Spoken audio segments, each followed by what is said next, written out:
లేఅవుట్లు కొన్నప్పుడు ఎన్నో మోసాలని మనం రోజు పేపర్లలో చూస్తుంటాం. కామన్ గా చేసే మిస్టేక్స్ ఏముంటాయి సార్? ఒక 20 years బ్యాక్ మా పెద్దనాన్న ఇదే కామ్నేన్ బ్యాక్ సైడ్ లో గజం 500 కొన్నాడు. ఈ రోజున ₹1,00,000. అసలు ఈ హెచ్ఎండి అంటే ఏంటి, డిటిసిపి అంటే ఏంటి, గ్రామ పంచాయతీ లేఅవుట్ అంటే ఏంటి?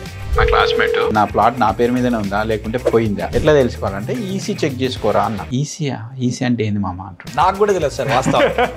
ఈ రోజుకి ఇప్పటికి నాకు కూడా తెలియదు. రీసెంట్ పాస్ట్ లో హైడ్రా వచ్చింది.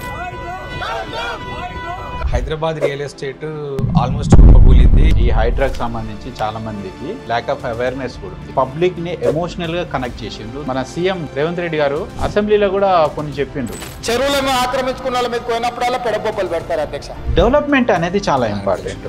అది కూడా ఒకే ఏరియాలో కాదు, మల్టిపుల్ ఏరియాస్ లో రీజనల్ రింగ్ రోడ్ చుట్టూగిన ఈ డెవలప్మెంట్ ఏదైతే వస్తే ఇక హైదరాబాద్ కి తిరుగులేదండి. భారతదేశంలో ల్యాండ్ అనేది ఒక ఆత్మగౌరవ సమస్య అన్నట్టు. రియల్ ఎస్టేట్ మోసాలను చూస్తే మాత్రము వణుకు పుడుతుంటది, చెమట వస్తుంటది. పబ్లిక్ గా చెప్పొచ్చో లేదో నాకు తెలియదు.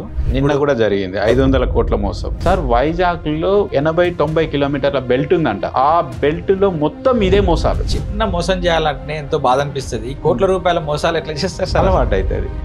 ఒక ప్రాపర్టీ అనేది లైఫ్ స్పాన్ లో ఒకసారి కొంటారు. లైఫ్ మొత్తం కష్టపడేది ఒకటిసారి పోగొట్టుకుంటారు. మోసపోయే వాడికేమో ఒక పోతుంది, జీవితాలు నాశనం అయిపోతుంది. మోసం చేసేవాడికి చాలా చిన్న అంశాలు. సివిల్ కేసు అవుతుంది, పోలీస్ స్టేషన్ లో డీల్ చేయమంటున్నారు, కోర్టులలో ఏళ్ళకేళ్ళు అవుతుంది. అప్పటిలోపు బయ్యర్ ఉండడు, సెల్లర్ ఉండడు. ల్యాక్ ఆఫ్ నాలెడ్జ్ అండి. ప్రతి ఒక్కరు ఏదో ఒక టైంలో ఇన్వెస్ట్ చేస్తారు. ఇది ఒక ఎమోషన్. రియల్ ఎస్టేట్ లో ఇన్వెస్ట్ చేసి దాన్ని స్టాటిక్ గా అట్లనే ఉంచాల్సిన అవసరం లేదు. దాని మీద కూడా ఇన్కమ్ జనరేట్ చేయొచ్చు. ప్రాపర్టీని ఎట్లయినా సరే మనం యూజ్ చేసుకోవచ్చు సార్. మనకి ఎట్లా యూజ్ చేసుకోవాలనేది